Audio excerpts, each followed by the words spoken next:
Ashes of dawn, before the warm skin, warm blood, cold war. A war has two fronts, the one where you bleed and the one where you change. Mira Kael was winning on the first, the second was catching up. Underground war room, night, chalk on stone, low murmurs, the hum of scavenged generators.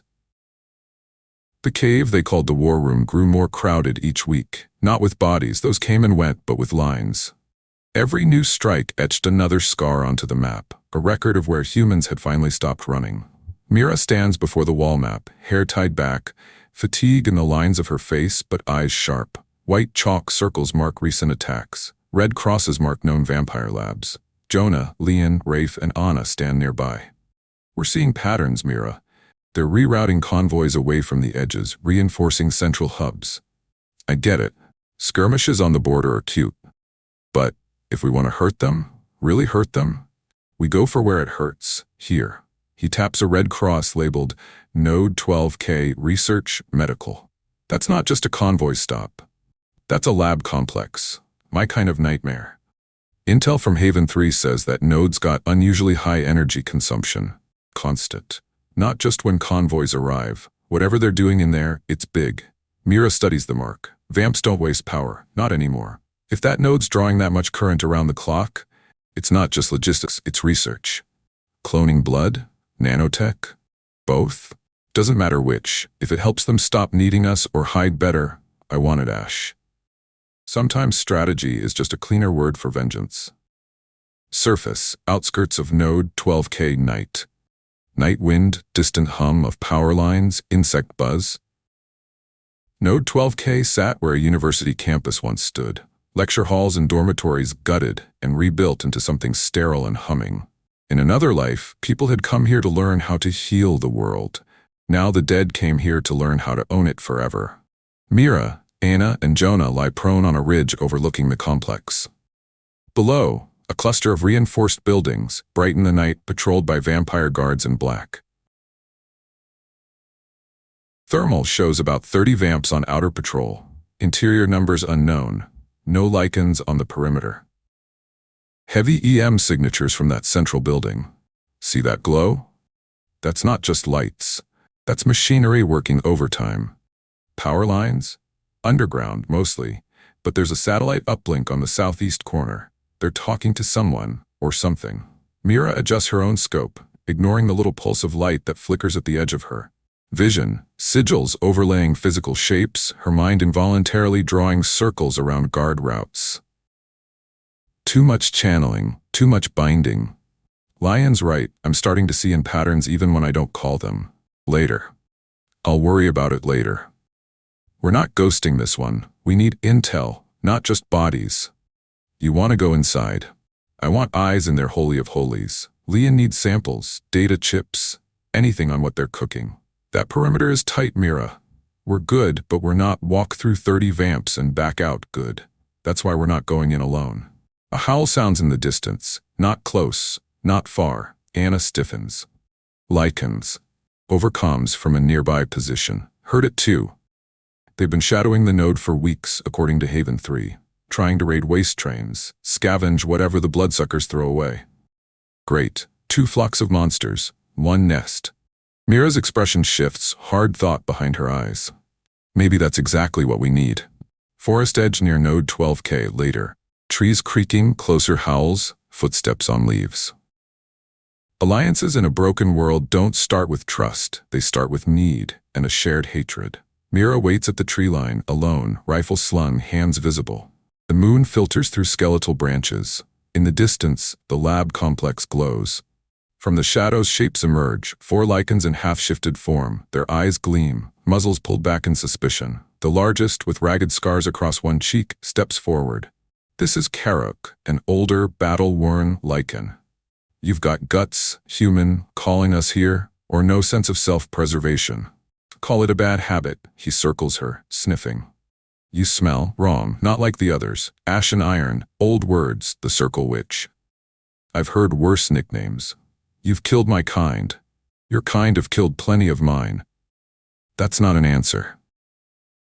It's the only one that matters right now. We're both being bled by the same hand. Karuk glances toward the lab complex. The leech's den. We've tried to hit their shipments, lost too many. Their weapons know us now. They burn like the old silver. We want inside, room where they keep their toys, their experiments. We can get you an opening. You give us the distraction. The other lichens growl low, bristling. She wants to use us as bait. No, I want us to use each other. You want blood and revenge. We want intel and sabotage. You hit the transport yards. We slip into the main building while they're busy. We don't shoot you. You don't eat us. We both walk away with something. What keeps your people from putting rounds in our backs once the leeches start burning? Mira lifts her rifle, turning it so the barrel points straight up. Nothing, except the fact that I'm standing here in front of 4 of you with my weapon pointed at the sky. If I wanted you dead, I'd be up in the trees right now instead of talking. Karuk's lips twitch in what might be the shadow of a grin. Or you're arrogant. I respect both options. He steps closer, close enough that his breath is hot on her face. If you betray us, which I will remember your scent, I will find your holes in the ground, and I will leave no bones unbroken. If you betray us, I'll do the same. I don't care how fast you heal. These weapons don't care either. The tension hangs like a wire about to snap. Then Karuk barks a short, harsh laugh. Good. We understand each other. When do we hunt? Tomorrow night. You go loud, we go quiet. If either of us survives, we see if this was a mistake. No treaties. No signatures. Just teeth and resolve and a shared enemy in the middle. Node 12K, following night. Distant alarms, gunfire, lichens howling, chaos building. Timing is everything in war. Too early and you get crushed. Too late and you arrive just in time to die with everyone else. Alarms blare across the lab complex as lichens tear into the outer transport yard, roaring, flipping vehicles, ripping guards apart with savage efficiency. Mira's squad, Mira, Jonah, Anna, and 2 more trained fighters, moves along the shadowed eastern wall, hugging blind spots. Over the din. I can't believe we're using werewolves as our distraction. Technically, lichens. And technically, we're their distraction too. Less talking, more moving. They reach a maintenance entrance. Leon's analysis had flagged it as lightly monitored. Jonah hacks the keypad with a compact jury-rigged device. Beeps, soft click. We're in. They slip inside. The noise of the battle dims, replaced by the hum of heavy machinery and fluorescent lighting. Node 12K, interior lab hallway. Footsteps on tile, distant machine hum, muffled shouts. The corridor smelled like antiseptic and metal. That particular sterility that comes when you clean something too often to hide what you're really doing there. They move swiftly, following Leon's hand-drawn schematics from stolen intel. Anna, 2 guards ahead. Patrol pattern, 12 seconds crossing, 28 seconds blind. We don't have time to dance. Jonah? On it. He pulls a small device from his belt, one of Amy's toys, flicking it toward an intersection. A high-pitched, ultrasonic pulse, then sprinklers activating. The fire suppression sprinklers sputter to life, spraying thick, white suppressant foam. Gardner 1, off. What now? System fault. Again? Get maintenance. In the confusion, Mira's team moves up behind them. 2 quick strikes, pistol butts to the skull, quiet and efficient. The guards crumple. They reach a reinforced door labeled Biomech Research, Restricted. This looks promising. Or horrifying. Let's find out which. Inside, a lab with rows of tanks, monitors, and table-mounted restraints. Data streams scroll across screens. Lined up in 5 central pods are vampires in various states of infusion. Some pale and drawn, others flushed, skin softly glowing. Tubes run from machines into their veins. This doesn't look like blood cloning. He leans over a console, eyes scanning rapidly. Nanite logs, strain IDs. They're recording uptake rates, energy consumption. Find the most recent success. Copy everything you can. Then we break it. Anna approaches one of the tanks. A male vampire whose skin looks normal. Too normal. Warm color, faint pulse visible in his throat. His eyes flick open, meet hers. You shouldn't be here. Anna recoils, raising her weapon. Mira. Mira spins, rifle up. Don't move. If I move, we all die. If you move, you might still live long enough to regret it. He smiles, not a predator's grin, but something unsettlingly gentle. You're early. We thought humans would attack these projects eventually. Just not yet. You knew we were coming? Not you specifically, but your kind. Desperation is predictable. Jonah pulls a data shard from the console, stuffing it into a pouch. Mira, I've got logs. They're close, Mira. Really close. Some of these trials have 0 blood intake for 60 days. 73, actually. I'm one of them. He taps his chest. Feel it, human? Warm skin, slow, steady pulse. No hunger gnawing at the edges. We're almost free. Mira's stomach knots, free from needing us. You make it sound like a bad thing. Imagine a world where we no longer have to hunt you. No more herds, no more ration lists. And then what? You just let us go? I didn't say that, but it would change the calculus. Mira steps closer, rifle aimed at his heart. Not if we burn this to the ground. He meets her gaze evenly. You can. Destroy the data. Kill the staff. It will delay us. It will not stop us. You're too late to stop the idea. Nanotech exists. It only needs to be rediscovered, not reinvented. Maybe. But every year you're stuck in the lab is a year my people get to breathe. She flips her rifle to full destructive binding mode. Sigils along the barrel flare bright. Jonah, Ana, plant charges. Target the core hardware and the data nodes. Take whatever you can carry. Leave nothing they can rebuild easily. You're going to make them very afraid of you. Good. She puts a round through his chest. The nanites flare, fight, then fail. His body spasms and goes still. The first warm-skinned vampire Mira ever saw died staring at her with something disturbingly like respect. Node 12K. Continuous. Explosions beginning, gunfire, howls, alarms. War is never just one fight. It's every fight happening at once. Outside, the lichens are in full assault. Carrick tears a vamp soldier from a vehicle, hurling him into a wall. Other lichens rip into guards and vehicles, moving like a coordinated storm. Carrick, shouting to his pack, cripple the wheels, burn their food. In the distance, the lab's main building erupts from within, Mira's charges detonating in rapid sequence. Muffled booms, glass shattering, structure groaning. Carrick glances up, eyes reflecting the orange glow. Witch did her part. A vampire officer snarls, leaping toward him with a blade, thrumming with some dark tech. Carrick meets him midair, claws against blade. Animals, vermin. You think this matters? We're beyond you now. Everyone bleeds. He clamps his jaws down on the officer's throat, ripping. The officer drops, weapon clattering. Node 12K, main lab, moments later. Alarms, sprinklers, crackling fire, collapsing beams. Mira's squad sprints through smoke and sparks toward the exit. Jonah clutches a satchel stuffed with data shards and a portable drive. This whole place is going to come down. That's the idea. They burst out into the chaos of the yard. Fire, lichens, vamps, screaming. Carrick spots Mira through the haze. For a second, their eyes meet. You got what you came for? Enough to make them hate us more. Good. Hate keeps them sloppy. A vamp aims a rifle at Carrick's back. Mira doesn't think, she fires, her Hecate round punching through the vamp's head. Carrick gives her a nod that is almost respectful. Debt, witch, I owe you one. Keep your pack off my people. We'll call it even. No promises, he howls to his pack. Fall back. Take what you can carry and run. They vanish into the night as the lab complex continues to burn. Humans and lichens retreated in different directions for different reasons, but the effect was the same. Node 12 died screaming. Global Council Chamber, days later. Tense murmurs, snapping data slates, anger barely contained. A hologram of Node 12K flickers above the council floor, ruined, smoking, reduced to twisted frames and blackened foundations.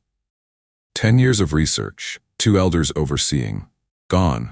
To rats with stolen toys. Not rats. The evidence suggests a coordinated infiltration. Hecate-class weapons. The binding signatures all align. A waveform projection appears, an arcane fingerprint of energy. Same pattern we've seen at 17 other attacks. Binding locus consistent. It's not a group. It's anchored in one primary source. One caster? Or one primary anchor, yes. Others may be using diluted variants, but this is the original. Marin zooms in on a separate feed, a blurry zoomed image from a half-functioning security cam. Mira's silhouette in the lab, rifle raised, eyes faintly glowing. Enhance. It clarifies. Mira's face, jaw set, circles faintly flickering like ghost runes in her irises. That's just a human. Just a human who has weaponized Hecate protocols to a degree the original designers never managed. Her presence amplifies the effect. The sigil imprint, it's personal. An anchor, then. The spellwork has chosen her. Do we have a name? Interrogations of captured lichens suggest the same description repeatedly. Human, female, scar along the left forearm, eyes that glow when she calls the circle fire. They call her the Circle Witch. Humans call her Mira. Mira. Mira. Very well. Designate this, Mira Kael, as a Class A threat. Codename Circle Ghost. I want every patrol, every informant, every laboratory alert. The next time she steps into the light, I want to be there to greet her. The predators had noticed the thorn in their paw and given it a name. Underground Common Cavern. Later, stack a small crowd murmuring anxiously, the crackle of a barely stable signal. News travels differently when you're hiding. Up top, it comes in clean videos and speeches scripted by monsters. Underground, it comes in stolen fragments, half a signal at a time. Amy's voice crackles through an old monitor hooked to a scavenged receiver unit. Over radio. Haven 9, this is Haven 4. You picking this up? We've patched into a council-wide announcement feed. You're gonna want to see this. The image stabilizes, snowy but clear enough. A studio, clean and well lit. The Global Unity news anchor sits at the center, smile perfectly calibrated. Beside him stands a man in a dark suit, mid-30s in appearance, with warm brown skin, dark hair, and eyes that crinkle convincingly when he smiles. There is absolutely nothing obviously vampiric about him. Tonight, citizens, we bring you unprecedented hope. For centuries, our leaders have carried the burden of protecting the world from chaos, scarcity, and disease. Today, that burden is shared. Mira watched, standing at the back of the crowd, heart already sinking. Soldiers develop instincts long before they know why. Please welcome Council Envoy Elias Darnell, chosen to be the first of a new initiative in global health and unity. Darnell steps forward. He waves, speaks into the camera. Good evening. I stand before you as proof of what our science can achieve. Enhanced resilience, freedom from degenerative disease, a body that can heal faster, endure longer, while still being entirely, recognizably human. He places his hand on his chest. A graphic appears next to him, a stylized diagram of nanites moving through a body, labeled as biosymbiotic systems. We call them nanoscopic health guardians. They repair damage, optimize function, and ensure that no citizen need fear the breakdown of their own flesh. Leon, tell me I'm not seeing what I think I'm seeing. You are. They've put nanites into the public sphere, marketed as health tech. The anchor continues. These innovations have been tested extensively among our leadership and security services. We now open the door to broader access, beginning with key citizen volunteers. A world where age and illness no longer dictate our destinies, where anyone can benefit from the same resilience once reserved for those burdened with responsibility. Mira steps closer to the screen, eyes narrowed. They're normalizing it, turning their immortality project into public health care. If people line up for it, how do we tell who's a vamp and who's not? You don't. That's the point. Darnell's eyes look straight into the camera. For a moment, something flickers there. Too sharp, too cold, and then it's gone. Together, we step into a future without fear. Trust in the council. Trust in science. Trust that we are, and always have been, on your side. Humans in caves all over the world watched a vampire, warm-skinned, apparently breathing, smiling like a neighbor, sell them the technology that would make monsters perfect liars. And the worst part? If you didn't know what you were looking for, you'd believe him. Mira clicks the receiver off. The screen goes dark. Silence. We're too late. No. Flare right on time. Right on time for what? They're going to roll this out everywhere. Every city. Every clinic. People will line up thinking it's a miracle. Mira turns to the gathered crowd. Kids, fighters, elders, all staring at her. Then we stopped treating this like a secret war. We've been picking at their edges, buying time. Now they're about to erase the only tells we had. Warm skin, fake pulses. We lose those, you can't spot a monster from across the room anymore. The nanites can be disrupted, maybe, if we understand them, if we get a sample. If your data from 12K is complete enough, we might be able to design a countermeasure. You mean a way to melt their health guardians from the inside? In plain terms, yes. Then that's our next mission. We hit somewhere this tech is being distributed. We grab someone infused but not fully turned. We bring them down here and we take them apart. There's a ripple of unease that's not exactly merciful. Mercy is for after we survive. Right now we're not fighting for a kinder world. We're fighting for any world. Lines had been drawn, erased, and redrawn so many times that no one remembered where they started. But one thing was clear. The age of obvious monsters was ending. What came next would require more than rifles and rituals. It would require choices that might break the people making them. The vampires had found a way to wear human warmth like a mask. The lichens had found a reason, however brief, to run beside humans instead of through them. And Mira Kael had found herself standing at the edge of a war where the enemy could look, feel, and sound just like the people she was trying to save. The weapons she'd unearthed could kill monsters. She was about to find out if they could kill illusions too. The worst traps don't start with chains. They start with hope. The vampires knew that. That's why they built their next cage to look like a miracle clinic. Bright lights, clean walls, and a promise. We can fix you. Mira Kael's job was simple on paper. Walk into that promise, break it, and steal a piece of hell for her people to study. Underground infirmary, night. Low hum of improvised medical equipment, soft groans, distant echoing voices. Victories hurt. That was something no one put on recruitment posters. Cots and pallets line the cavern. Men and women lie bandaged, some unconscious, others staring at the rough ceiling, wounded from the Node 12K raid and from the increasing surface strikes. Leon moves efficiently between them, checking IV lines rigged from scavenged tubing, adjusting dressings. Every movement is tired but precise. Mira stands near the entrance, watching. You're hovering. I'm assessing. Same thing, different guilt. She finishes with a patient, then turns to Mira, wiping her hands on a stained cloth. We lost 3 more overnight, 2 from infection, 1 from internal bleeding. I couldn't fix with what we have. Our science is holding together with duct tape and superstition. We knew there'd be a cost. We didn't know the enemy would start offering healthcare while we were bleeding out underground.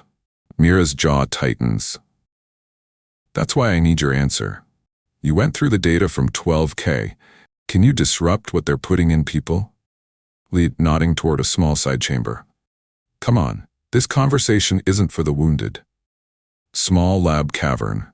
Clinking glass, scribbling on paper, a low pulsing hum from a jury-rigged analyzer.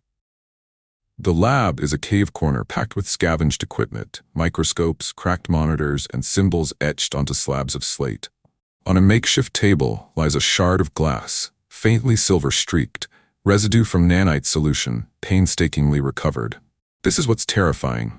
Nanites that can pull energy from ambient sources, self-repair, self-regulate. They're not perfect yet, but they're good enough. Can you kill them? Maybe. The data from 12K gave us their control frequencies, command packets, fail-safe triggers. What it didn't give us is how those patterns interact in a live body. You need a sample. I need a person. Someone already infused with this Health Guardian tech, early stage before full system integration. I can map the nanite behavior, maybe create a counter-swarm or a disruptor. Best case, we find a way to fry their lives from the inside. Worst case, we kill the subject slowly and painfully and learn nothing. Mira leans both hands on the table, staring at the glass. We're used to monsters killing innocents. Doing it ourselves, even for survival, that's a new frontier. If we don't do this, they roll this tech out everywhere. Every street corner has a clinic of miracles. Every city has warm-skinned leeches and enhanced humans we can't trust. We lose the ability to tell who's who. We lose the war. I know it's at stake, Mira. I also know I'm asking you to bring me someone who volunteered for a cure. And let me turn them into a lab rat. I'll find someone who's already condemned. Volunteers from the council's pet clinics are already infected with a lie. I'm not the one who started experimenting on them. That rationalization, you're going to need it. A lot. Mira straightens. Where's the nearest rollout site? Leon pulls a hand-drawn map from a crate, smooths it on the table. A spot is circled in red. Old shopping district repurposed as a community vitality center. Security looks lighter than 12K. They want to make these places feel safe. Safe is the easiest thing to burn. Same night. Fanned low voices, tactical holograms, soft bootfalls. The council wasn't stupid. For all their arrogance, they knew you couldn't launch a new mask without guarding it. A smaller, darker chamber than the Grand Council Hall. Tactical displays dominate the room. Marin stands with a man who looks human. Late 40s, dark hair threaded with gray, strong jaw, warm eyes. His posture is easy, almost relaxed. This is Sereth Varro. You're late.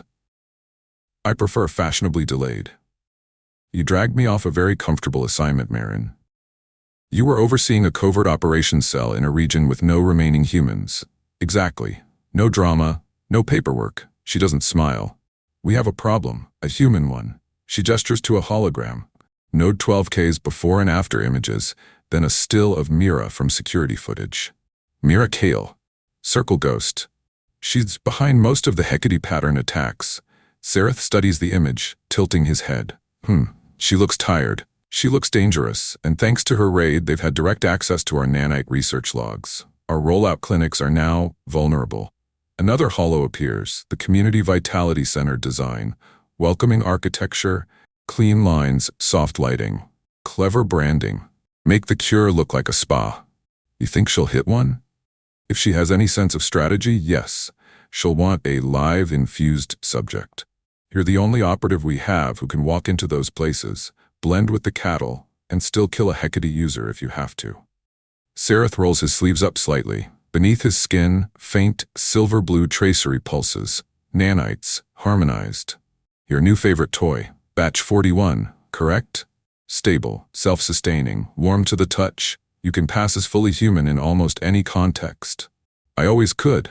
This just makes it more efficient. You understand your objective? Protect the rollout image. Guard the tech. And if possible, bring back the witch with the glowing eyes. He taps the hollow, Mira's face blinking under his finger. Alive, if feasible. Dead, if necessary. I'd prefer alive. Some tools you don't throw away until you understand how they work. Sereth Varro walked out of the strategy room with a smile anyone would trust. Only the nanites in his veins knew he was already dead. Community Vitality Center, night. Distant traffic hum, soft music leaking from speakers, faint crowd murmur. The clinic looked nice. That was the point. A once-abandoned mall has been refaced with bright panels and banners. Vitality for all. Free health optimization. Ask your council physician. Humans, tired, hopeful, curious, stand in line outside. Security presence is visible but non-threatening. Uniformed health officers with subtle weapons. Smiles practiced. Mira watches from a rooftop across the street, hood up, binoculars raised. Jonah lies beside her, calibrating a small directional receiver. They really went all in on the soft sell. They know how to sell a dream, especially to people who've been scared for too long. Look at them, Mira. These folks aren't collaborators, they're just tired of being fragile. Down below, we see Haley, late 20s, coughing intermittently, leaning on her partner, Michael. You sure this is safe? They said it's just immune boosters. Nanotech health guardians, remember? Your lungs have been bad for years. If this helps, I don't care if it's from the council. You'd sell your soul for my lungs? Already did. Didn't you read the fine print when you married me? They laugh, soft and real. Monsters don't need to twist the knife when people walk toward it on their own. They just hand them a handle. Back on the roof. That's our target. The girl with the cough? She's sick. She'll be among the first they offer full infusion to. Data loves outliers and test cases. We let her get treated. We intercept her on the way out. You're sure about this? No, but I'm sure we don't have better options. Clinic intake hall, later. Soft instrumental music, calm voices, beeps of medical devices. Mira enters in plain clothes, no rifle, just a hidden sidearm, etched with micro-sigils. Her hair is down, face shadowed. Jonah is outside, managing comms and overwatch. Weapons weren't the only things Mira learned to conceal. Soldiers adapt, or they die. She moves through the intake hall, where cheerful staff in white coats usher patients along. A physician steps up. He looks human, middle-aged with kind eyes. We recognize him. Sareth Varro, dressed down, playing doctor. Welcome, here for evaluation or for a follow-up? Mira keeps her voice steady, slightly rougher, hiding her cadence. Evaluation. Been getting dizzy, short of breath. You and half the city. Stress, bad air, bad food. We can help. He takes her hand briefly, as if to check pulse. His skin is warm, the nanites hum quietly in his veins, unnoticed. Steady heart rate, calloused fingers, eyes too sharp for a random citizen. You don't belong here, do you? Out loud. Fill out a brief questionnaire, and we'll get some basic scans. Have a seat, miss. Lane. Mira Lane. Mira, nice name. He moves on to another patient. Mira takes a data pad, eyes scanning more than reading. She wasn't here to get treated. She was here to see how the trap was baited. Across the hall, Haley and Michael sit together. A nurse speaks to them. Your scans show advanced scarring in the lungs. Under standard care, we can manage symptoms. With our new symbiotic nanite therapy, we can repair much of the damage. Side effects? Mild soreness, temporary fatigue, nothing compared to what you've already lived with. She'll live longer? That's the goal. Haley closes her eyes, then nods. Do it. The nurse smiles. Predators don't always bear fangs. Clinic hallway, later. Quieter clinical beeps, doors sliding open close. The infusion rooms were deeper in, closer to the heart of the lie. Mira slips down a side corridor, passing signs, diagnostics, nutrition counseling, advanced therapeutics. Her earpiece crackles softly. Jonah. You're drifting off the public grid, Mira. Outer cam's still offline, but if they've got internals, I can't see them. I'll be quick. She peers through a half-open door. Haley sits on a recliner, IV line in her arm, a transparent bag of faintly shimmering fluid draining into her veins. Michael sits nearby, holding her hand. A technician monitors a console. You may feel a brief chill, then warmth. That's the Guardians integrating with your system. Haley shivers, then exhales, eyes fluttering. It's warm, like standing in the sun. Mira watches, expression tight. We're going to kidnap this woman for what's in her blood, and we're going to justify it as survival. Please, God, let that be true. She pulls back from the doorway. Jonah, target acquired, early stage infusion, young, sick, good test case, prep extraction route. Copy. Rear alley is blind for about 20 meters between cams. I'll plant a smoke pop for cover. On my signal, we hit them between miracle and follow-up appointment. Clinic, utilities corridor, moments later. Footsteps, light echo, a faint mechanical hum. Haley exits the infusion room, leaning on Michael. Her color is better already, breathing less labored. You look better. I feel better. Maybe this was the right call. They're escorted by a staff member toward the exit. Mira waits at the corner, hood up, eyes hidden. She steps out, bumping accidentally into the staffer, sending his tablet clattering to the floor. Oh, sorry. Careful, ma'am. He bends to pick up the tablet. Mira moves fast, injector in hand, pressing it against his neck. He slumps, unconscious. Haley startles, Michael instinctively moving to shield her. Hey, what are you doing? Mira grabs Haley's wrist, eyes hard. I'm really sorry about this. She jabs another injector against Haley's arm. Haley gasps, knees buckling. Michael lunges. Mira pivots, sweeping his legs, catching him in a chokehold. Let her go. I can't. You don't understand what they put in her. She presses a third injector to Michael's neck. This one sedative only. He goes limp. 3 lives tipped in a hallway. 2 unconscious, 1 breaking a little more inside. Jonah. Package acquired. Secondary incidental. Smoke, now. Alley behind clinic. Hiss of smoke canister, distant voices shouting, confusion. Jonah pops a canister, thick smoke billowing into the alley as a side door bursts open. Mira emerges, supporting Haley over one shoulder, dragging Michael by his collar with the other arm, stronger than she looks when Hecate bindings pulse along her muscles. You picked two? She's infused. He's collateral. Help me before I regret this more than I already do. They haul both bodies toward a service hatch leading to the tunnels. Behind them, clinic alarms start to wail. Clinic security room, same time. Alarm blaring, hurried movements. Screens show the smoke in the alley, the unconscious staffer in the hall. Sareth watches, expression unreadable. We've got unauthorized access in the utilities corridor. 2 patients missing. Staffer down. External cams in the alley are obscured. Smoke. Rewind the feed. Isolate the utilities corridor. Slow it to half speed. Show me her. They do. The footage plays, Mira incapacitating the staffer, grabbing Haley and Michael with efficient, practiced movements. Sareth leans in, studying her face. Mira. Lane. Or is it Kael? He smiles slightly. Alert the council. Circle Ghost has made contact with our rollout. Begin uplink tracking. If they go underground, I want every thermal anomaly in a 5-kilometer radius flagged. And the local patrols? Keep them clear. This isn't a brute force problem, it's a conversation. Underground med lab, hours later. Steady beeping of makeshift monitors, soft lab hum, a low droning from sigils etched on the floor. People think villains enjoy what they do. Sometimes they do. But most of the real damage in history has been done by people staring at someone they don't want to hurt, and doing it anyway.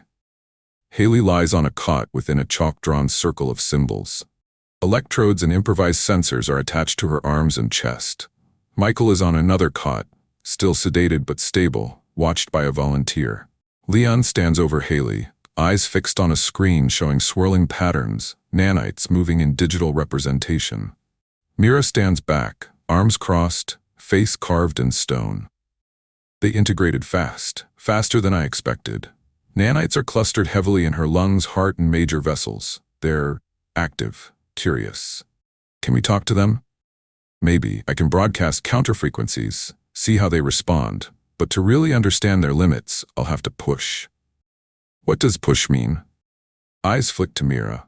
It means I'll have to stress the system. Force the nanites to defend their host, or sacrifice her to protect themselves. Either way, we learn. Mira's fists clench. She was just trying to breathe, and I dragged her into a war she never signed up for. How long before she wakes? Any minute. Haley stirs, eyelids fluttering. She moans softly. Michael? Where? Her eyes focus, taking in the unfamiliar cave ceiling, the chalk, the strangers. Where am I? Where's Michael? Who are you? Mira steps forward, forcing her voice calm. My name is Mira. You're underground, safe from the council. For now. Underground? The clinic. They were helping me. My lungs? I could breathe again. She coughs experimentally and doesn't wheeze. Her hand flies to her chest, shocked. It worked. It also put a swarm of machines in your blood that report to monsters. I don't understand. Leon steps closer, gentle but clinical. Haley, is it? The health guardians they gave you, they're more than medicine. They're a new kind of leash. If we don't figure out how to cut it now, they'll wrap it around the whole world. So you kidnapped me? Because they might use me? She looks between them, horror dawning. Are you going to kill me? Silence. We're going to try very hard not to, but we need to understand what's inside you. If we can crack it, we can save thousands. Maybe more. Tears well in Haley's eyes. I just wanted to live, to walk up a flight of stairs without feeling like I was drowning. I know. I wish this was someone else's choice. It's not. It's mine. And I'm sorry, Haley. Truly. Apologies don't fix broken bones. They don't put blood back in veins. But sometimes they're the only thing keeping a person human while they decide who bleeds. Haley swallows, eyes locked on Mira's. If you can really stop them, if you can keep them from doing this to everyone, then do what you have to. Just don't let them turn me into one of them. Leon and Mira exchange a look, equal parts relief and dread. I'll sedate you for the worst of it. You'll sleep through as much as I can manage. And Michael? He's safe. He didn't choose this, I did. Remember that. Haley nods, tear spilling but jaw set, then hurry. Before I change my mind. Tunnel approach, same time. Dripping water, cautious footsteps. Allies in a broken world don't knock politely, they claw. At a guarded tunnel entrance, human sentries raise guns as shapes appear. Lycans in partial shift. At their head, Karok. Stop, that's close enough. Karok raises his hand slightly, claws half extended. Easy, little mice. If I wanted you dead, I'd have come through the ceiling, not the front door. Mira said, if you showed up unannounced, we were to shoot me? Try. Or you could take me to your witch and save us all some time. They hesitate. Stay where you are. We'll get her. Karok sniffs the air, nostrils flaring. You smell different. Fear and something sharp. You've been busy down here. Underground war room, later. Low rumble of voices, footsteps, a chair scraping stone. Mira enters, cloak dusty, face tired. Karok stands by the table, studying the maps. Human guards ring the room, weapons ready. Circle Witch, you've been making quite a mess on the surface. Takes one to know one. He turns, grinning, teeth too sharp even in partial human form. You hit the leech's new den, the clinic. Word travels fast for someone who lives in the trees. We smell the tech. Those health guardians change the air. Taste like metal and lies. You stole one of their blessed. She's not blessed. She's infected. Same thing. If you're the one doing the infecting. He steps closer to the map, claws tapping on a marked region. Packs are restless. The leeches ration us tighter every season. Some of my kind want to bend the knee, wear their collars, hunt for them in exchange for scraps. Others want to rip out their throats and chew on their bones. And you? I want them dead. All of them. But I'm not stupid enough to think we can do it alone. He looks at her, eyes hard. You're making weapons that burn us in them. You partner with us. My packs fight their patrols, bleed their armies. In return, you share your killing words. Show us how to hurt them when claws aren't enough. The room bristles. You want us to arm werewolves with magic guns? I want to turn their hunting dogs into wolves that bite back. The leeches made us. Let them choke on their own creation. Mira stares at the map. Arming Lycans with Hecate. We barely understand the cost ourselves, but a two-front war could buy us years, or end us faster. My weapons don't know the difference between a vampire heart and a Lycan heart. If we share this with you, you become as dangerous to us as you are to them. We always were. He steps back, giving a small shrug. You want to topple gods, human? You don't do it with slings and curses alone. You do it with chaos. Let us be your chaos. Mira looks at Leon, Jonah, Rafe, each of them weighing fear against opportunity. If the vamps have warm skin now, maybe we can't afford to fight on only one front. Or maybe we're about to create a new monster for after the war. After the war is a luxury concept. Right now, we're stuck at try not to go extinct.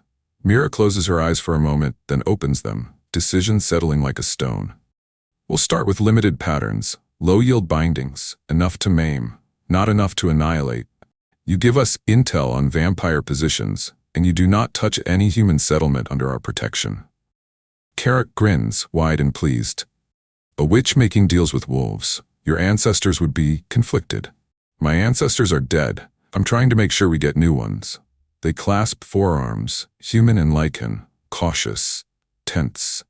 In another story, this might have been the moment heroes shook hands and peace banners went up. In this one, it was two predators agreeing to tear at a bigger throat first. Above them, warm-skinned vampires smiled on broadcast screens, selling immortality as a public service.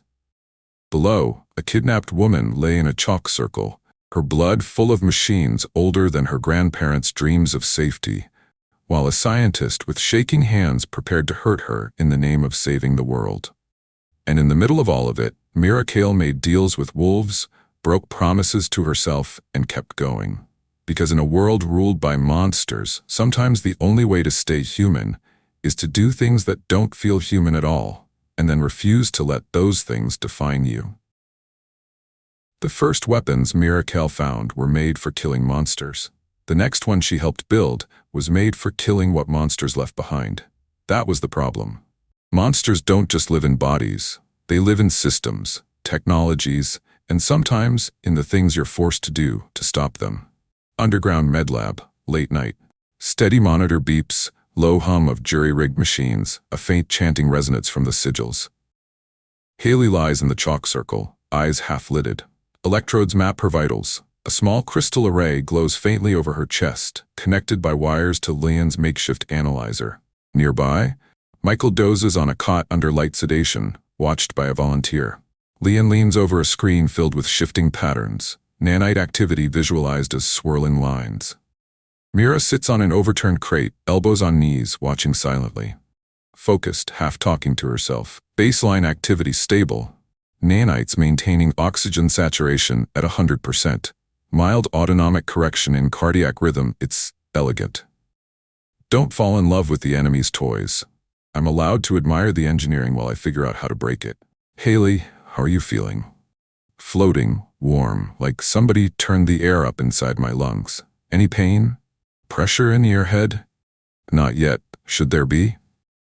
Not if I do this right. She adjusts dials on a small device, a crude transmitter covered in both wires and etched sigils. I'm going to introduce a low-grade disruption signal. Think of it as static in their command channel. See if they flinch. If they flinch, what happens to her?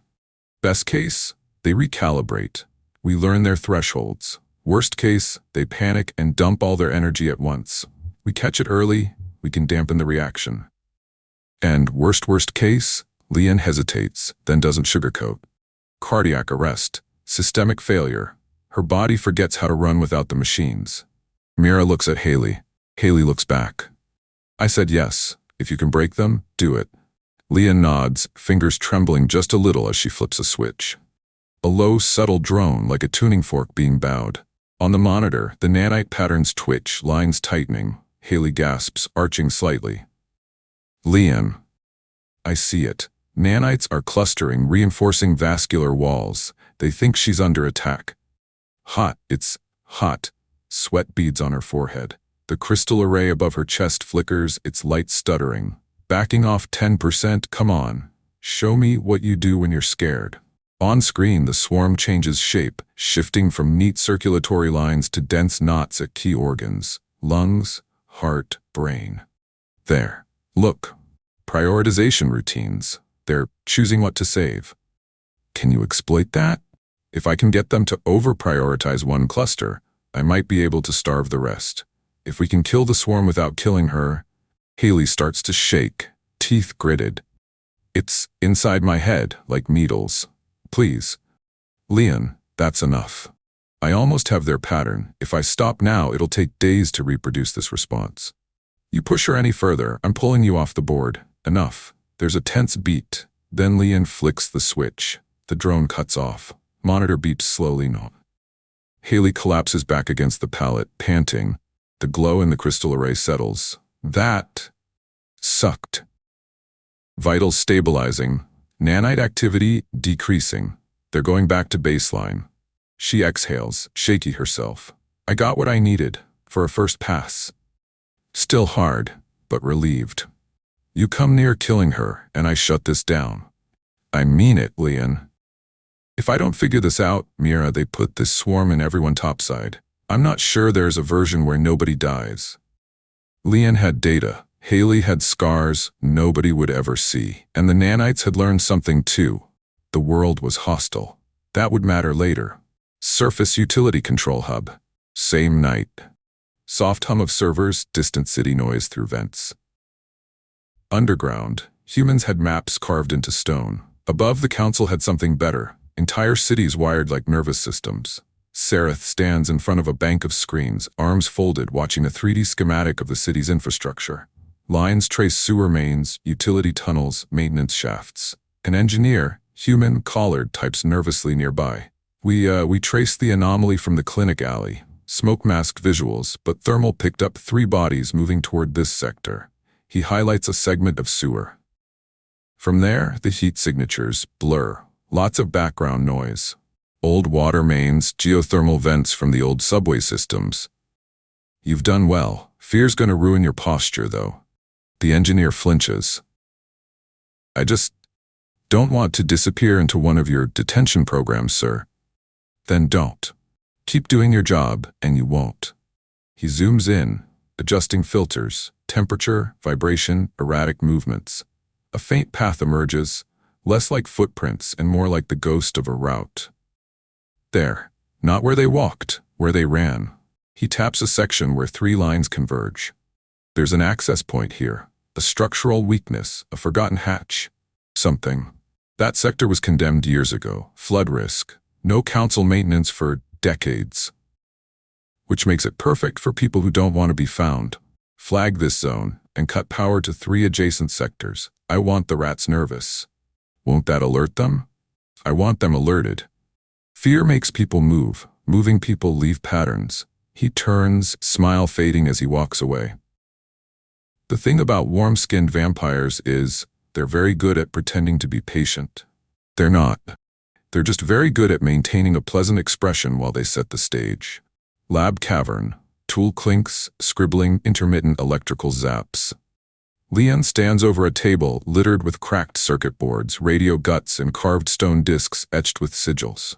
Mira leans nearby, arms folded. Jonah sits cross-legged, spooling wire. The disruption signal we used on Haley? Too broad. It rattled everything. Her nerves, her heart, her brain. I need something sharper. She holds up a palm-sized device, metal casing around a crystal core, with thin wire coils and tiny carved runes around the edge. This is a prototype. Think of it as a localized EMP for nanites. Range? 3 to 5 meters if we're lucky. Effective radius depends on the density of the swarm and the target. What happens inside that radius? Best case? Nanites fry. Their lattice breaks. The host gets a very bad day, maybe some organ damage. Worst case, they go berserk, eat every calorie they can find, then burn out. Taking the host with them. So it's a grenade where we might kill the tech and might kill the person. Welcome to science. Also, the disrupting frequency has a Hecate component. It'll amplify if a caster is nearby. You mean me? I mean you. The anchor effect from the Hecate bindings will give it extra punch. With you close, this thing will hit like a hammer. Without you, it's a mallet. What about people who aren't infused? If they're in range, Leon hesitates. They'll feel it.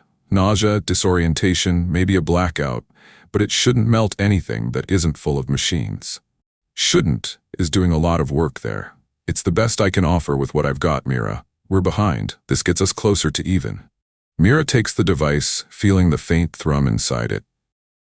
We're stacking more and more on top of one fragile anchor, me. One bullet, one bad day, and the whole web collapses. How many can you make? In the next week? 2. Maybe 3, if something doesn't explode in my face. Start with 1. I want to see what this does in the field before we hand them out like candy. The first disruptor was small, crude, and untested. So was gunpowder once. That didn't stop it from rewriting history.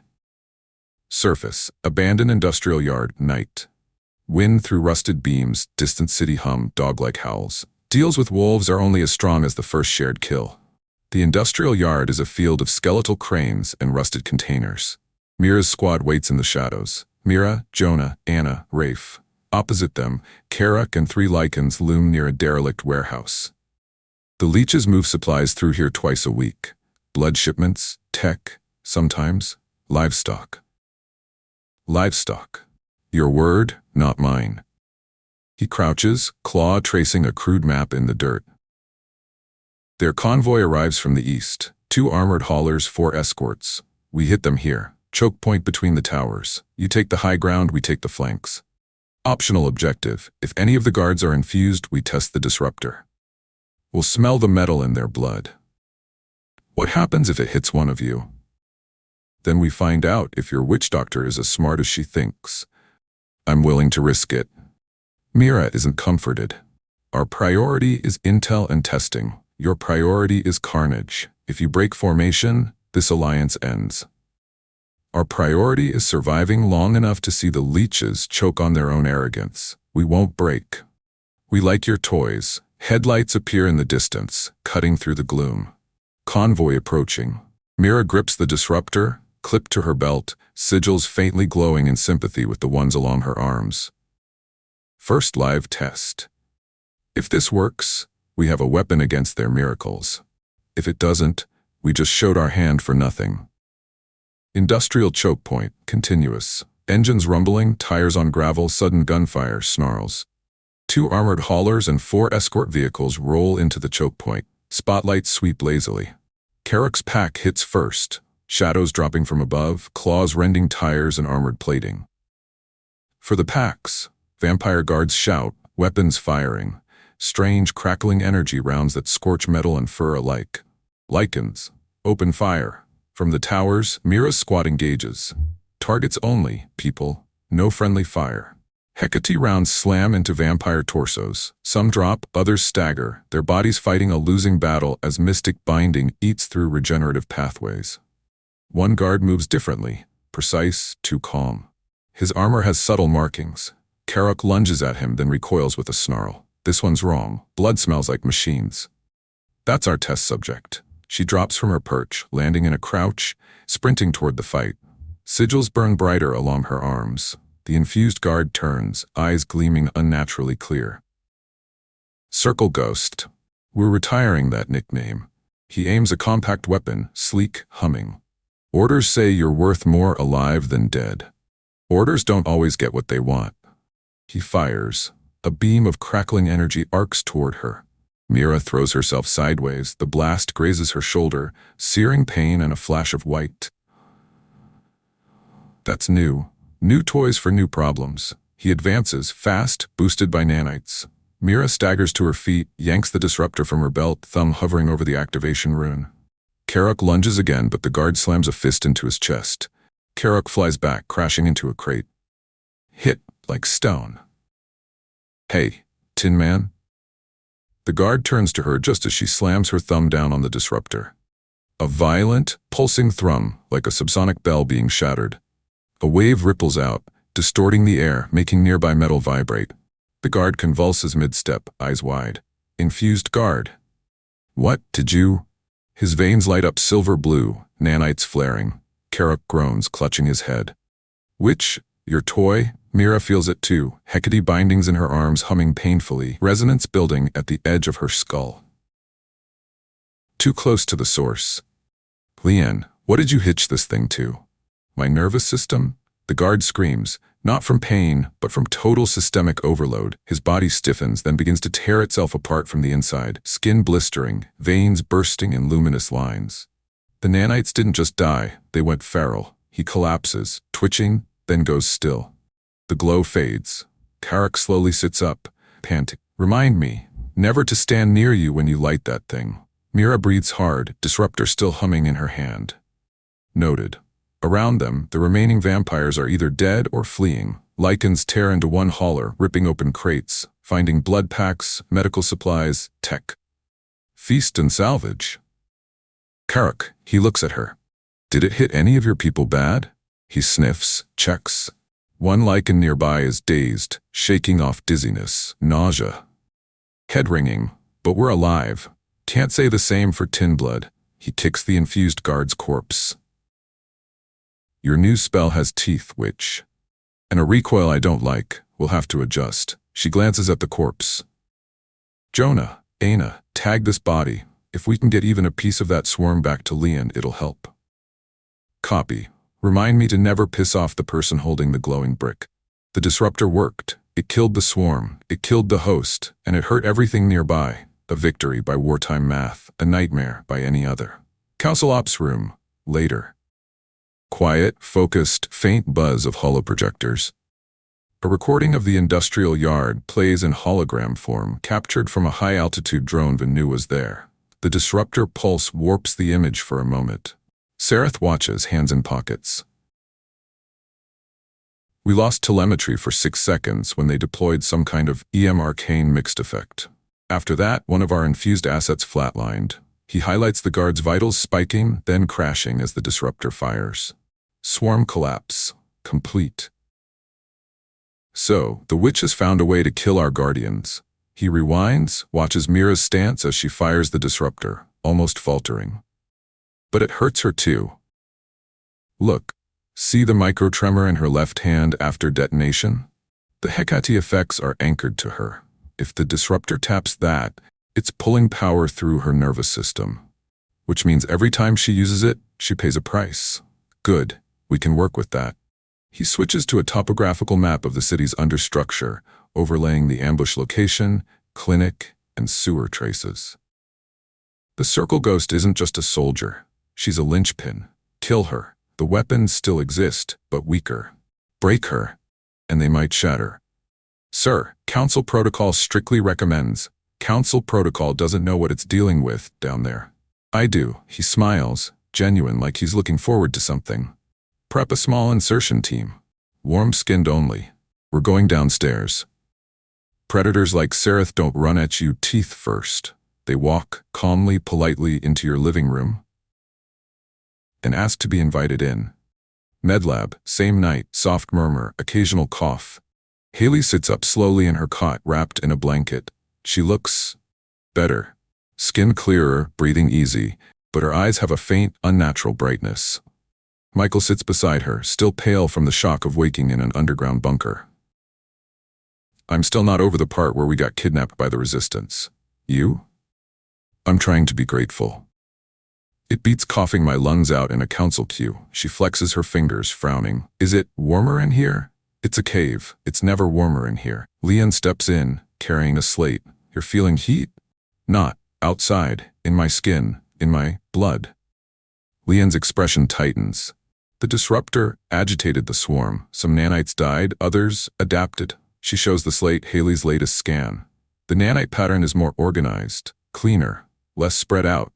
They're more efficient now, using less energy, doing the same work. So your attempt to murder the tech made it better? Looks like it. We taught them we're dangerous. They responded by evolving. Michael's jaw tightens. You said you could fix it. You said you could help her. I said I could try, and I did. Sometimes trying makes things worse before they get better. Can you still kill the swarm without killing me? Leon hesitates a beat too long. I don't know yet, but I do know this. I can design a disruptor that hits harder now that I've seen how they adapt. We can use what we learned on you to hurt them. Michael stands, anger barely contained. She is not a science project. She is a person the Council turned into a weapon delivery system. I am trying to turn that into a weakness for them instead of the end of us. Haley closes her eyes. Stop, both of you. They fall silent, opening her eyes. If this thing in me helps you figure out how to stop them, keep going. Just don't lie to me about what it costs. I won't. You have my word. Words don't weigh much compared to blood, but sometimes they're all that keep the scales from tipping the wrong way. Outer tunnel, late night. Dripping water, distant rumble, faint footsteps too controlled to be human. Two human sentries stand at a narrow choke point, rifles ready. One rubs his eyes. You feel that? Feel what? Like the air's heavier. From the darkness ahead, several figures appear, flashlights bouncing, boots scuffing. They look like surface scavengers, dirty jackets, backpacks, tired faces. The lead is Sereth, in worn clothes, carrying a pack.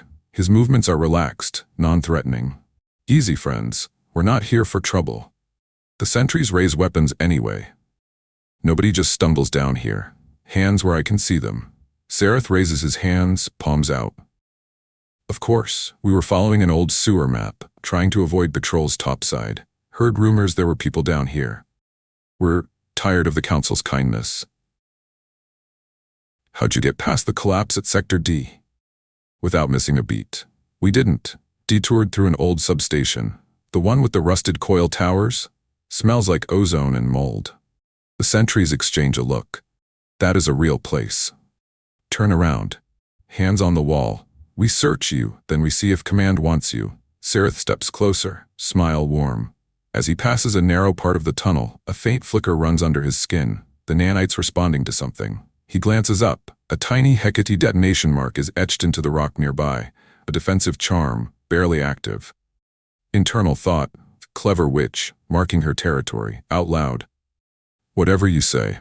As the sentry moves in to pat him down, Sereth moves, fast, too fast. In one fluid motion, he disarms the nearest sentry, spins, and presses the stolen rifle into the other's chest. How did you? You put your faith in the wrong rumors, boys. He fires once, non-lethal, a round into the stone at their feet. They flinch. Behind him, his scavengers drop the act, posture changing, movements precise. Warm-skinned vamps all. Sleep. He snaps a compact injector to each sentry's neck. They drop, unconscious. Tag the route. This is one of the ways in, but we don't go loud, not yet. The hunter was inside the maze now, and he'd come wearing a human face. Same time. Low murmur, scratch of chalk, faint hum from a hacked surface sensor. Mira, Jonah, Rafe, and Anna stand around the map wall. A small device, Amy's sensor node, displays a crude readout of surface tunnel activity. A blip flickers. There. Sector K7, thermal spike then drop, like bodies going from awake to out cold. Patrol? Scheduled patrol is K5 tonight, not K7. Whoever that was shouldn't have been there. Could be lichens. Lichens don't knock out guards and keep walking. They either eat them or move on. Her stomach knots. They've found something. One entrance, maybe more.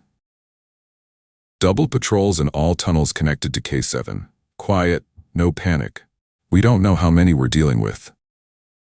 You think it's them? The warm skins? I think it's someone who moves very fast, doesn't like noise, and knows enough not to kill sentries they can interrogate later. That sounds like Council Special Ops to me. She grabs her rifle, the disruptor, and a secondary sidearm. Where are you going?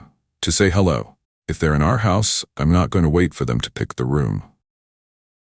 Below, a disruptor hummed with stolen patterns, ready to turn miracles into murder. Above, warm-skinned hunters traced paths through old bones and new tunnels.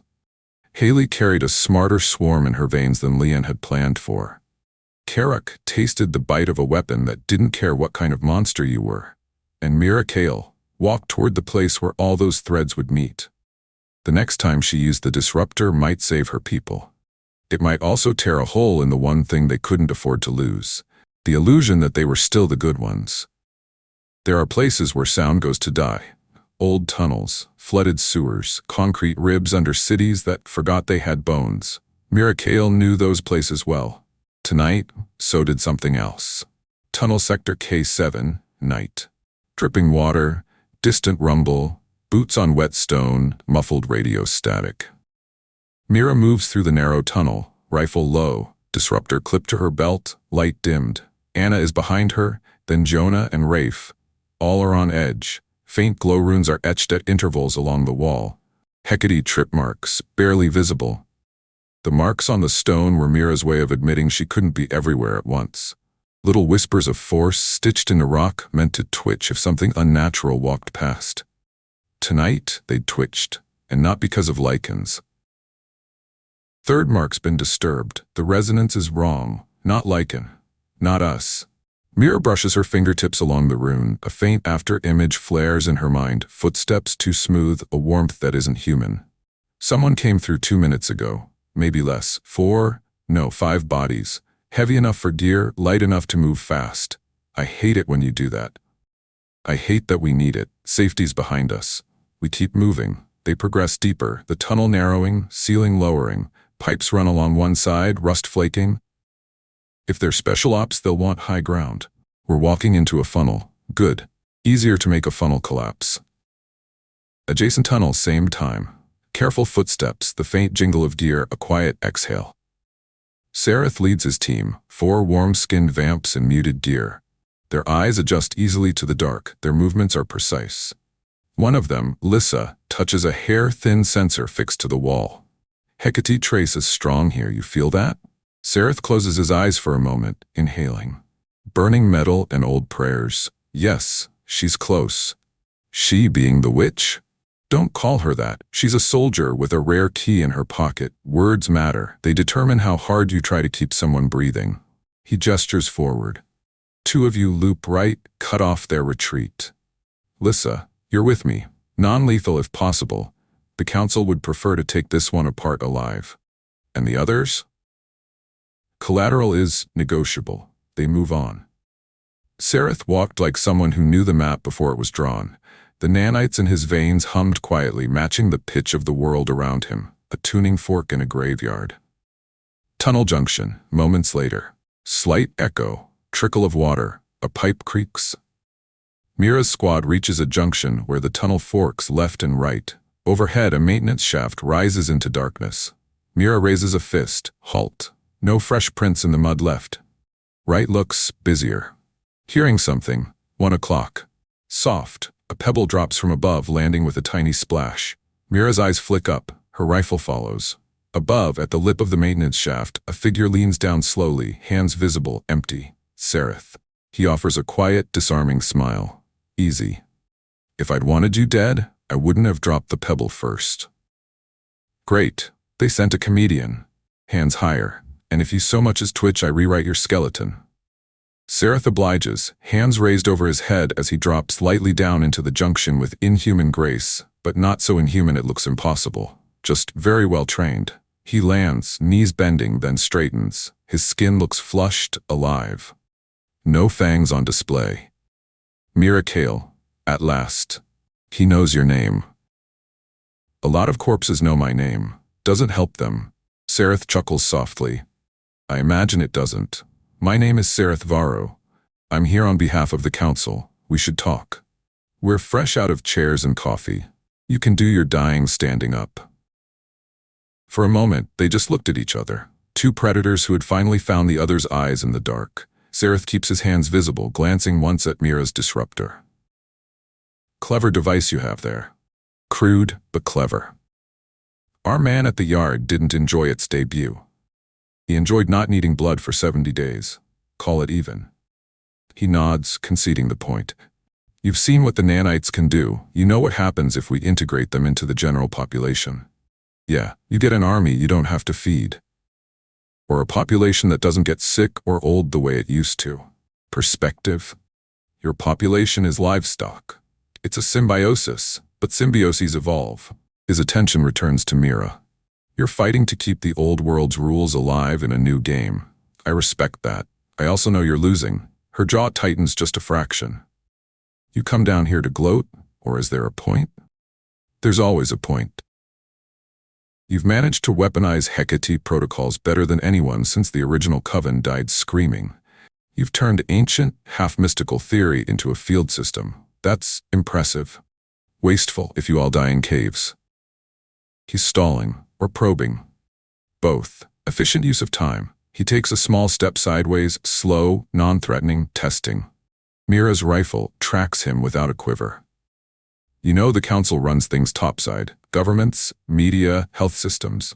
But control is tiring. What if instead of trying to tear down the tower, you took a floor? You're offering me a job? A role? You and your people become a sanctioned edge case. Underground specialists. You keep the true monsters in line. Rogue vamps, feral lichens, independent swarms. We give you autonomy zones. Your humans live. You get to pick your battles instead of dying in all of them. You want us to be your pets. I prefer contractors, with very sharp teeth. Mira stares at him, expression unreadable. He's not lying about the structure. Vamps are tired, they're stretched thin, but giving them a leash on us? No, that's just extinction with paperwork. I don't make deals with people who drain my species to fill their refrigerators. Someone already did, a long time ago. You're just inheriting the contract. Her eyes flash, sigils in her irises flaring for a heartbeat. That was the thing about Sareth. He didn't just threaten. He understood. Predators like that were worse than the ones that snarled. Distant howl, closer this time, echoing through the tunnels. Everyone freezes. Another howl nearer, followed by answering calls. Boots scrape stone in the distance. That's Karok's pack. Did you invite them? Not here, no. Sareth's smile returns thinner. Wolves, witches, and warm-blooded ghosts. This is going to get crowded. From the right tunnel, two of Sareth's agents appear, weapons up. From the left, shadows ripple. Karok and two lichens stride into view, hackles raised. You brought leeches into our burrows? They brought themselves. You're late. Sniffing, eyes narrowing at Sereth. This one stinks of metal and old blood. He smiles too much. The feedback is invaluable. Everyone's weapons rise in a single, slow crescendo. Humans, lichens, warm-skinned vamps. The junction becomes a pressure cooker. Last chance, Mira. Take the deal. Or we see how many miracles your disruptor has in that little heart of yours before it burns out. You mistake me for someone who thinks long-term pain is worse than short-term surrender. Spoiler, it's not. Carrick bares his teeth. Talking time's done. He lunges at the nearest agent. Chaos explodes. Gunfire snapping in a confined space, snarls, shouts, ricochets, a pipe bursting. Carrick crashes into an agent, slamming him into the wall. The agent's rifle discharges wildly, rounds sparking off stone. Anna drops to a knee, firing controlled bursts down the right-hand tunnel, pinning Sereth's flank team. Jonah dives behind a support pillar, dragging Rafe with him. Watch crossfire. Mira and Sereth move almost in sync, both seeking the same piece of relative cover near the central junction. They end up back-to-back for half a second, instinctively avoiding overlapping fields of fire. They both notice. Over the noise. See? We work well together. Mira elbows him away, spinning to face him, rifle up. A lichen tackles one of Sereth's agents into a side tunnel. They vanish in a blur of claws and screams. An energy round from another agent smashes into the wall above Mira, showering her with concrete dust. We're pinned. 2 on the right, 1 high. Then break them. Mira's eyes flick to the disruptor at her belt. Tight quarters, stone walls, humans, lichens, warm skins. If I light this, everyone pays. Sereth sees the micro-glance. You fire that thing in here, you'll scramble your own people. You might scramble you.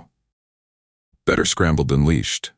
Another energy blast takes a chunk out of the floor near her boots. Jonah yells. Mira, we can't hold this cross. Either we fall back or we do something stupid. I vote stupid. Fall back is how people die tired. Kurok roars as an energy round scorches his shoulder. He stumbles, then rips the offending agent's throat out, blood spraying. Do your witch trick, human. I'll live. You don't know that. I don't care. An energy bolt strikes Anna's cover, knocking her flat. She cries out, leg hit, non-lethal but crippling. I'm good. I'm good. Mira makes her choice. She yanks the disruptor free, thumb finding the activation rune. Mira, don't. You don't get to use my first name. She slams her thumb down. A deafening throbbing wave like reality being hit with a gong. Metal screams. The disruptor detonates a pulse that ricochets down the tunnels, amplified by Hecate bindings and cramped stone. For a heartbeat, everything is light and pressure. Sereth staggers, eyes wide, nanites in his veins flaring like molten silver under his skin. His agents drop, some screaming, some flung against walls, muscles seizing. Carrick howls, clutching his head, dropping to one knee, claws gouging furrows in the floor. Mira feels it burn through her. Every Hecate mark along her arms searing, nerves lit like electric wire. Her knees buckle, but she forces herself not to fall. The disruptor wasn't just a weapon. It was a question screamed into a system. What happens if I pull the plug? Tonight, the answer was, everyone pays. Human radios cut out with a burst of static. Lights flicker and die. The only illumination is the fading glow from Sereth's skin and Mira's circles. The pulse subsides. Silence. Then ragged breaths. One of Sereth's agents lies motionless, eyes glassy, veins dark. Another twitches, nanites burned out, body trying to remember how to function without them. Carrick shakes his head, snarling but alive. Blood trickles from his nose. Which, remind me to kill you if I survive this. That's how you know it worked. Everyone wants to kill you after. Anna is conscious but disoriented. My teeth are humming. Mira drags herself upright, disruptor smoking in her hand, hearing still ringing. Sereth straightens slowly, shaking out his limbs. The glow under his skin fades to a warm, human-looking flush again. Sereth, a little breathless, impressed despite himself. Congratulations. You found a way to slap a god. He looks over at his fallen agent. Something in his expression hardens. Rage, carefully banked. You're going to make this very difficult, Mira Kael. That's the idea. He takes a small device from his belt, crushes it. A high, sharp whine, then distant rumble. What did he just do? The tunnel behind Sereth shakes. Farther down, a pre-placed charge collapses part of the passage. Dust billows. That's my exit. We'll talk again. Try not to burn out your heart before then. He steps back into the dust, his remaining mobile agent covering him. In the chaos, they vanish into the collapsing dark. Mira lifts her rifle, but the shot would be blind. Pointless. Coward. Smart coward. I hate smart cowards. Tunnel. Minutes later. Coughing groans, rock dust pattering down. Mira checks her people. Rafe is bruised, Jonah shaken but functional, Anna wincing as she tests her leg. Feels like my bones are full of bees, but I'll live. Karak pushes himself to his feet, fur receding as he forces his shift down, skin knitting over burns. Your toy? It hurts us less than it hurts them. I can work with that. You sure? You went down hard. I've had worse nights. This one came with music, he grins, bloody. You're insane. I live in sewers fighting immortal aristocrats. Insanity's baked in. Mira's eyes are distant for a moment, like she's listening to something far away. Mira, you with us? Haley. What? The pulse. If it hit every swarm in range? Leanne's lab is close enough to feel it. She slings her rifle, jaw set. We're done here. Fall back. Medlarms on old monitors blaring, frantic footsteps, equipment rattling. Haley convulses on the cot, eyes rolled back, veins glowing faintly. The crystal array over her chest flares wildly, then dims, then flares again. Leanne works feverishly, hands moving between crystal array, electrodes, and Hecate sigils drawn around the bed. Come on, come on. Breathe with me. In, out, don't let them run the show. Michael holds Haley's hand, knuckles white. What's happening to her? A disruptor pulse. Bigger than we tested. It hit her swarm, hard. The one you agitated? The one they put in her. Focus on her, not on blame. She chants under her breath, a soft, precise cadence. The chalk sigils pulse faintly in response, drawing some of the glowing frenzy out of Haley's veins and into the circle. Sound, lobbing hum, then a crackle as excess energy bleeds into the stone. Haley gasps, body arching, then collapses back, panting. The glow in her veins fades to a dim, steady shimmer. Monitors ease from frantic to strained but stable. Lion slumps onto a stool, sweating. Michael, is she alive? Barely. And the swarm? It's changed again. She looks at the readings. The nanite pattern is tighter, more integrated than ever. Minimal waste, maximum control. They're learning from every hit, becoming more efficient, more resistant. So every time you use that weapon, you make the enemy's tech smarter. Not every time. Only when the swarm has time to adapt instead of die. On infused vamps, the disruptor kills it. On Haley, it forces evolution. That's not exactly comforting. Haley blinks awake, weak but lucid. Disruptor? You felt it? Like the world skipped a beat. Then something inside me grabbed the rhythm and held on. She takes a shaky breath. Are we still human? No one answers right away.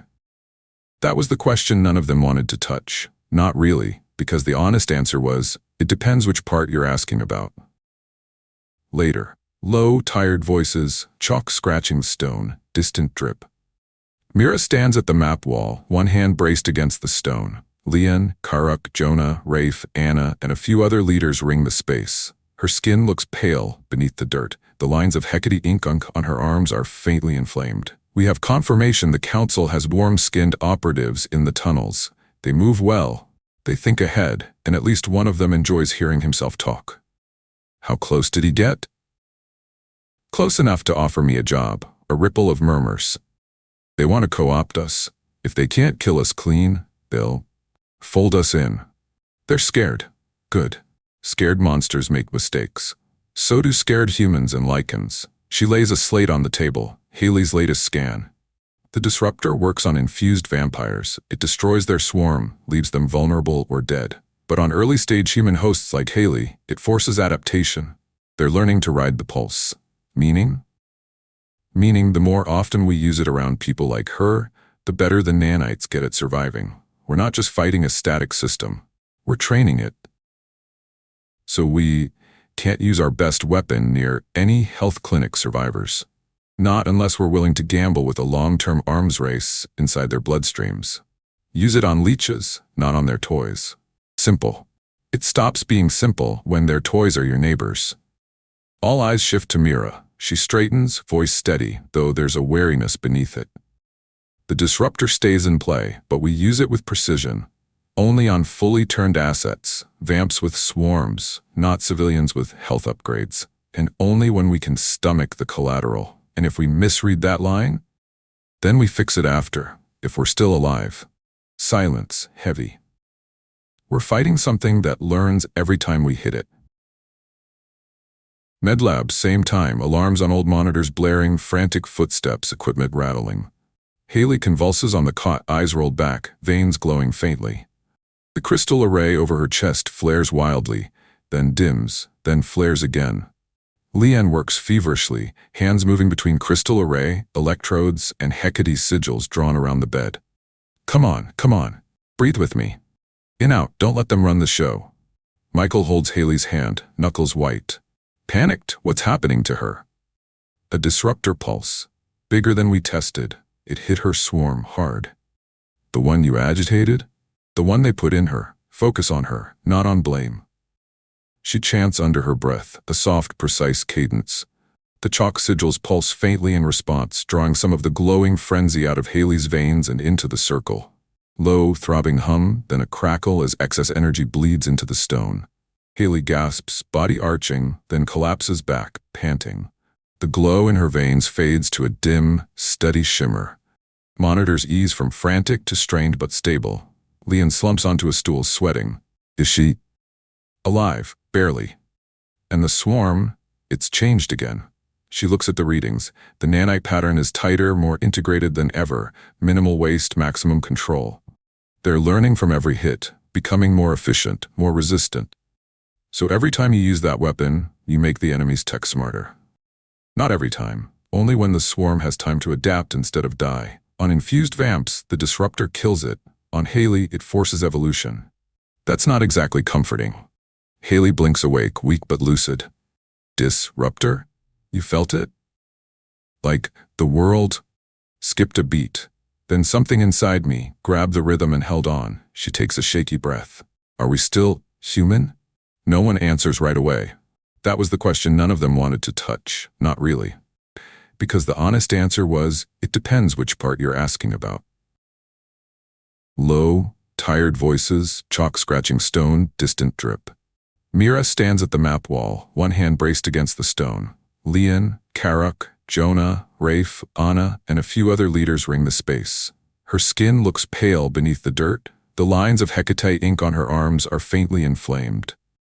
We have confirmation the council has warm-skinned operatives in the tunnels. They move well, they think ahead, and at least one of them enjoys hearing himself talk. How close did he get? Close enough to offer me a job. A ripple of murmurs. They want to co-opt us. If they can't kill us clean, they'll fold us in. They're scared. Good. Scared monsters make mistakes. So do scared humans and lichens. She lays a slate on the table, Haley's latest scan. The disruptor works on infused vampires. It destroys their swarm, leaves them vulnerable or dead. But on early-stage human hosts like Haley, it forces adaptation. They're learning to ride the pulse. Meaning the more often we use it around people like her, the better the nanites get at surviving. We're not just fighting a static system, we're training it. So we can't use our best weapon near any health clinic survivors. Not unless we're willing to gamble with a long-term arms race inside their bloodstreams. Use it on leeches, not on their toys. Simple. It stops being simple when their toys are your neighbors. All eyes shift to Mira. She straightens, voice steady, though there's a weariness beneath it. The disruptor stays in play, but we use it with precision. Only on fully turned assets, vamps with swarms, not civilians with health upgrades, and only when we can stomach the collateral. And if we misread that line, then we fix it after, if we're still alive. Silence, heavy. We're fighting something that learns every time we hit it. That means we don't just need better weapons, we need better choices. That's harder, but it's the only way we come out of this still recognizing ourselves. Karuk snorts. You worry too much about recognizing yourselves. Live first. Then you can stare in mirrors and cry. I need both. I need us to live and to be worth saving. Kurok considers her for a long beat, then huffs a grudging laugh. Fine, witch. I'll let you keep your conscience. Just don't let it get in the way when it's time to bite something important. Above them, clinics shone like beacons, handing out warm skin and quiet servitude. Below, humans argued about what kind of monsters they were willing to become to stop the older ones. The council now had a name and a face for their problem. Mira Kael had a hunter who smiled when he threatened her, and somewhere in the middle, a woman named Haley carried a smarter swarm in her blood than anyone had planned for. A living reminder that in this war, every move taught the enemy something new. The question wasn't just who would win. It was what they'd be by the time they did.